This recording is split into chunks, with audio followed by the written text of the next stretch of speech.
God, how valuable is a coach from the beginning? Yeah.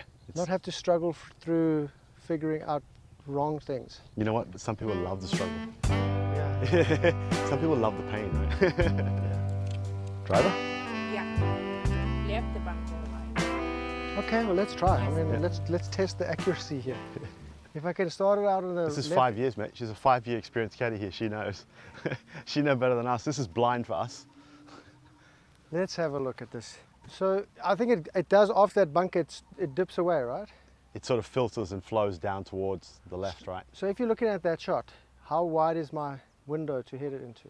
Frankly, left edge of the bunker, and you'll see there's like a TP type of, yeah. I mean, it's going to be pretty narrow. I'll take that. Yeah, man. Wow, actually, if that could be my stock shot, I'd be happy with that over the soft draw. Mm-hmm. It felt better. I mean, I don't know with the spin profile. That was spinny. It was spinny, right? Yeah, that was spinny. But I like the contact on it. Really, yeah? More bouncy.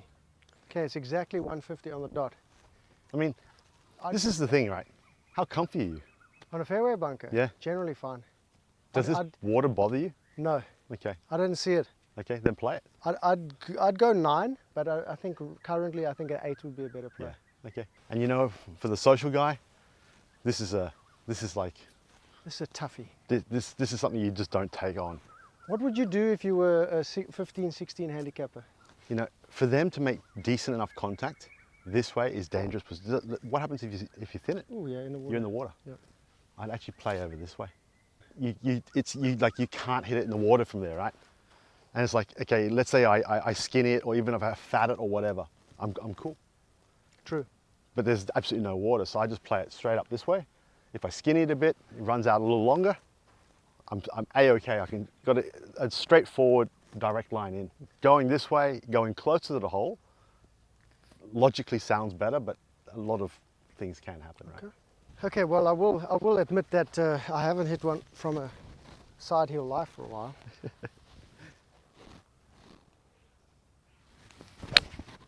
Oh, Matty, what was that? Ugh. You're human. Ignorant. So the thing is, for this one, like I would say I'm fine with fairway bunkers, but not after seeing this lie. So because it's on an uphill, So upslope lie. I could have saved you a ball Okay. because that's the first thing I saw. This is going to go left because of the ball above the feet. So I would always play this a little bit on the right side, like right edge of the green. That would be the first thing. If you feel like you got the right club, then you got the right club. Okay. I mean, I hope it is. It's a brand new club in my hand, so. Yeah, see, that's the shot right there. That ball shape, yeah, that's perfect. That's the same damn shot as the previous one, almost. It's just completely different way of approaching it, that's all. And that saves. Drop 3, hit 4, 2 putt 6. Yeah, totally. 2 shots. Yeah, 100%. Not 1 shot, 2 yeah, shots. Yeah. So you'll have golfers who just process everything, and they're like, whew, and they just lose sight of everything. They process too much and lose sight of everything. What type of golfer are you? Just relate that back. Yeah. Your feel. If you know, there's a fine line, right? Like what I see with you is like, there's a fine line of how much technical stuff, how much thought process and things that you, like for you, swing, one simple thing, 1 or 2 things you can work on for a prolonged period of time until you overdo it. Chipping, you can see it's very feel related. Just take the uncluttered away. Putting, take the uncluttered away, but also at the same time, you've got to want to make it a little bit more.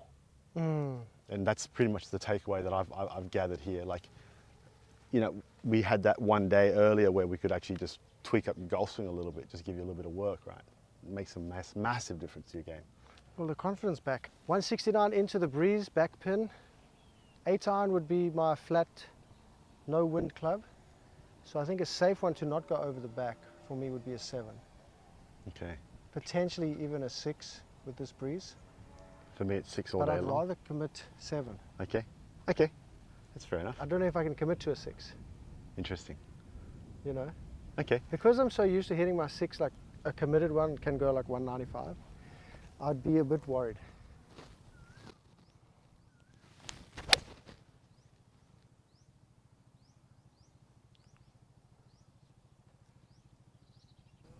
Really good. I don't know what's happened.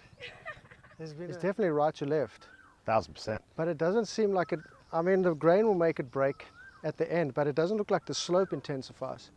Looks like most of the slope is here, Yeah, it's all up high here. which means it's because of the first bit of the putt, It's just, it'll skip a little bit over it.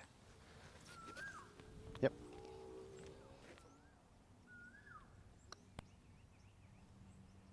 Oh. Ah, no, no. You know what? You wanted to make that though. I really did. Yeah, really did. you can see it.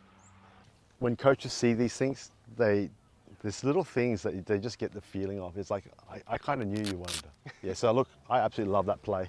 Teeing up on the left side, hitting away from the water. You know, you can just commit to it. You know, you've been hitting it good, hitting it hard, hitting it solid, same thing. Maybe just up at that top left bunker. That's perfect.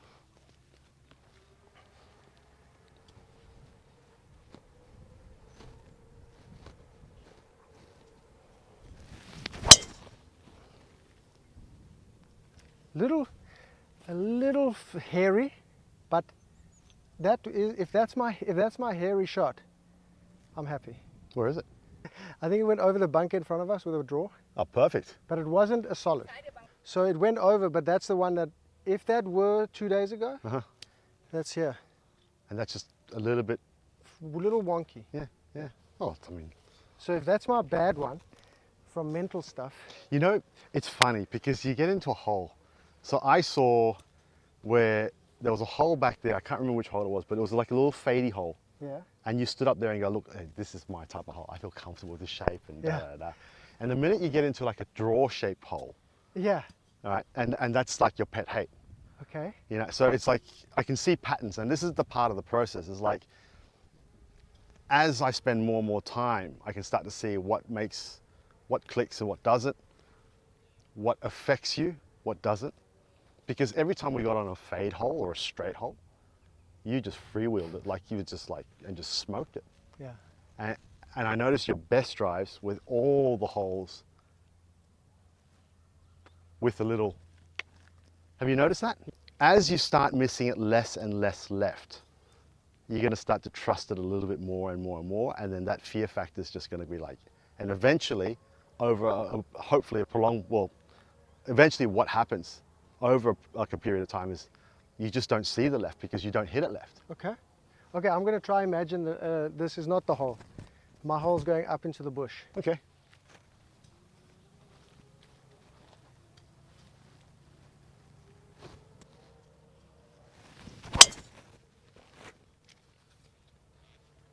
Yeah, you just smoke it. I just felt more committed and confident. And if that was a fade hole, Yeah, perfect, right? great shot. Yeah. Okay, so I can start using that a little Well, bit. yeah, like little things, little keys, right? The microphone died, but Eric was teaching me something important about my golf. He said that if you hit your driver to within range of the green, you should be taking advantage of that length and actually going for the green when it's viable. It's the waste of your big bomb if you disrespect your long, big drive with a 7-iron and a wedge into the green. That's a big mental switch for me because in the last year or so, I've been kind of making more bogeys than birdies going for the green and 2 with a 3-wood in hand. So I made a rule that I'd only go for par 5s with a 6-iron or 7-wood in hand. So this is a big change for me. I'm still afraid of the shot that goes left, and there's big water on the left, so of course it takes me a few shots to get used to it. Notice how many it actually takes just for me to get comfortable. So once I can actually eliminate that shot that goes left and hit my driver more consistently, I'm going to have to learn to just get comfortable going for the green with a fairway wood. And the confidence will come. It will remove the fear factor as I get used to hitting the shots and they're not going left anymore. And just have more freedom to just go for the green instead of getting clammed up and actually forcing it to go left because I'm so scared of it going left. So this is a big shift for me because when I normally don't play a drive off the tee, it's very easy to remove this decision. But now that the drive is actually working, it's going to put me in positions where I need to make these decisions in the future. Not only is it a mindset change, but it's also an actual gameplay change and strategy change just because the drive is actually working for for the first time in years. When I get on good lines, I play everything virtually straight faced. The minute I get into something that's like a little weird, just a little, automatically just opens up. But even when I get even on perfect lies like this, I'm always fidgeting. Like I'm always trying to find, is there a little bit of path? Do I feel better with a little bit more out to in with an open face? Do I feel better like square square? Because all I feel is turf interaction. Like I don't care how I do it, but that turf slide interaction with the club, that's what does it for me. It can be in, it can be anything. Like it's just variables of that. And all I'm doing here is until I can get that feel, it could even be like this, it could be a little bit this. It's weird. I don't know how to explain it to you. But at the moment, I'm stuck between no feel, I mean guaranteed because I haven't played, and then all these thoughts of like technical things that have been put in my brain along the way. Yeah, I mean we've got to get all that technical stuff out, to be frank with you. Like for example, the basic most terrible thing I think about is that thing coming in like that. Yeah, look, you know, this is such a small shot. And then I'm stuck on that. Yeah, no. What I'd like you to do is just ditch it and just understand and feel turf interaction.